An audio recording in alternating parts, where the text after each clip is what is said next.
Hello YouTube, it is your boy B3 back another kicking action figure review. We got a long awaited one for you guys today. It is the SH Figuarts Ultraman Orb Origin Form figure. Yeah, this is Ultraman Orb in his origin form, obviously. The only other Orb figures I have are all cheap vinyls. I have like an Ultra Hero Orb line figure and a DX Monster, but this is my only super articulated Orb figure. Orb Origin.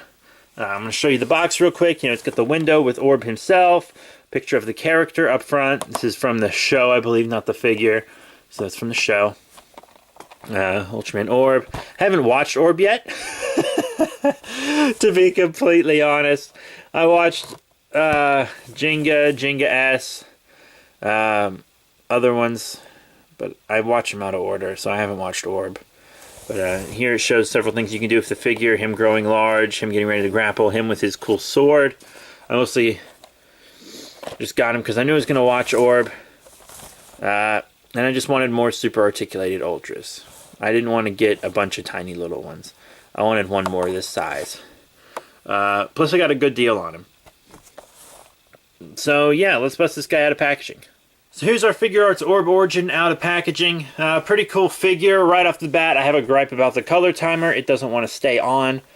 And that's a big deal because you can't lose the color timer, right? He does come with a second color timer for when it goes red, which I guess I can show you that now. So he has this opposite color timer. You just pop one off, pop the other one on. It's easy, a little too easy. Whenever I articulate his torso, it comes off.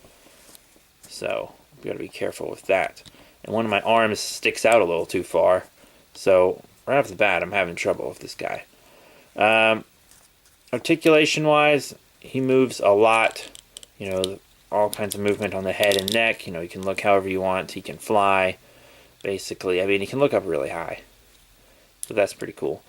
Arms got all the forward and back rotation. At least the articulation's, fantastic. Lots of wrist movement. Torso articulates very well. Cannot believe that didn't fall off because it keeps getting hit right here, and then it just pops off easily. So, got to be careful with that. You got in and out on the legs. Forward and back. I really like these new Figuarts legs like this. These renewal type legs. You got a knee bend, movement on the feet, the toe point. Very, very cool. That means a nice Ultra. Honestly, I haven't gotten an Honestly,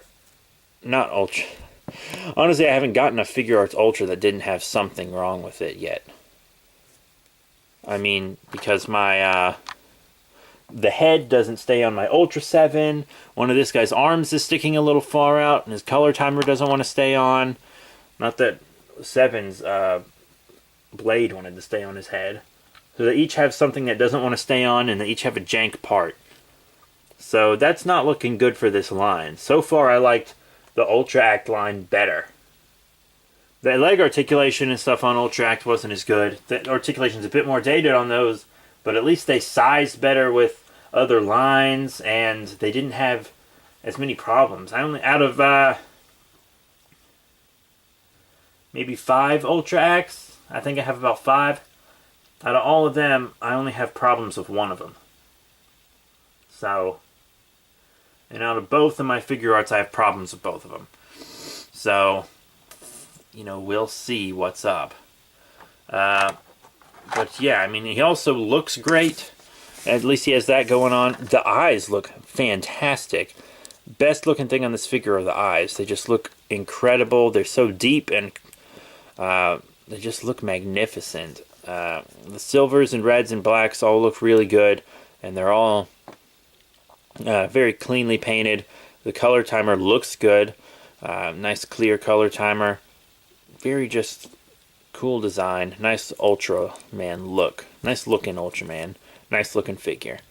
But yeah, and then we have more accessories.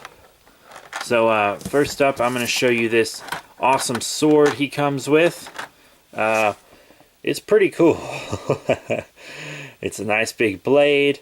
It's got this ring here on it, and this ring is actually removable, and you can put this black ring on it that doesn't have any of the symbols, but that's more boring, so I choose to have the symbols on there. I think it looks better. But it's just a really nice sword. He'll definitely be displayed with the sword, so that's that. Can't not display him with the sword, you know? He also has several interchangeable hands. You have relaxed hands, you have grappling hands, holding hands, and karate chop flying hands, as well as the fist hands that came on him. So you got a lot of selections hand-wise. Now for our first size comparison of the day, we're going to have him with some Ultra Monsters. Here on the left, the most relevant one is the Ultra Monster Series DX Magajapa from the Ultra Monster DX line, you know.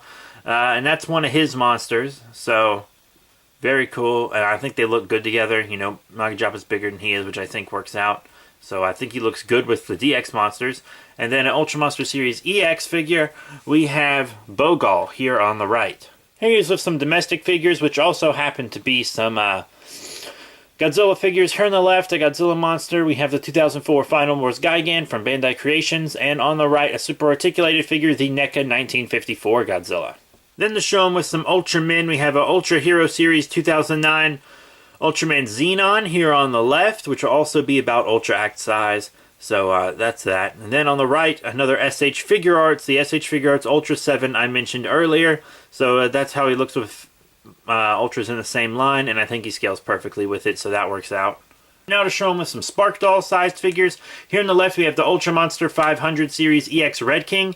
And on the right, also from an Ultraman Orb line, the Ultra Hero Orb Series Ultraman Orb Thunder Breaster. So he's a little too big to scale with the Ultra Hero Orb series, but a little too small to scale with the regular Ultra Hero series.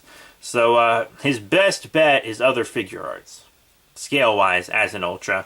Monsters, you got a little more wiggle room because the Ultra Monster DX line and older Ultra Monster lines will scale very well with him. So the DX monsters that came out for Orb are going to work great with him as well. So that's really good, especially since we didn't get any Figuarts Orb monsters. They seem to be doing mostly Ultraman and Ultra 7 monsters from the first two series in Figuarts. But yeah, you know, he looks good with his own line, and that's the most important thing. So what are my final thoughts on the SH Figuarts Ultraman Orb Origin Form figure from Bandai Japan Tamashii Nations? It's a pretty cool figure. The color timer hasn't fallen off recently, so it might have just been something I had to get used to. I'm not sure. But that arm still does stick out a little far. But detail and paint-wise, it's perfection. Articulation-wise, it's amazing. This sword is a really cool accessory, actually. It's very unique to have an Ultraman that comes with a sword. That's one of the things that drew me to this figure, was the sword, because it's just such a unique weapon for an Ultraman, you know? We don't get... And, you know, Ultramen have lots of gimmicky weapons nowadays, but we don't get those weapons with Ultraman figures, like, ever. So that's really impressive, honestly. And that's really one of the main things that drew me to this guy. He is a very cool figure. I do recommend him if you're an Ultraman Orb fan or just an Ultraman fan and like collecting cool Ultras. As I said, I haven't watched Ultraman Orb, but I don't have to know something about an Ultra to collect it, because I'm deep enough in the Ultraman mythos where I know it's a good investment either way. Plus, I'm going to watch every Ultraman show eventually. I just got to get to it. So, yeah, he's a really cool figure, and I do recommend him. I'd pay $50-$55 for him easy. Maybe not 60. He's a cool figure, but don't go crazy on him. That being said, he's very cool, and just check your local toy stores.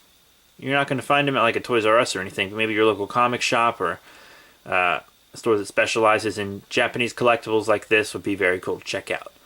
So yeah, that's it. Thank you all very much for your support. Remember to rate, comment, and subscribe. Check out all the cool links in the description below, Facebook, Twitter, etc. But that is it. Thank you all once again, and I'll see you all later.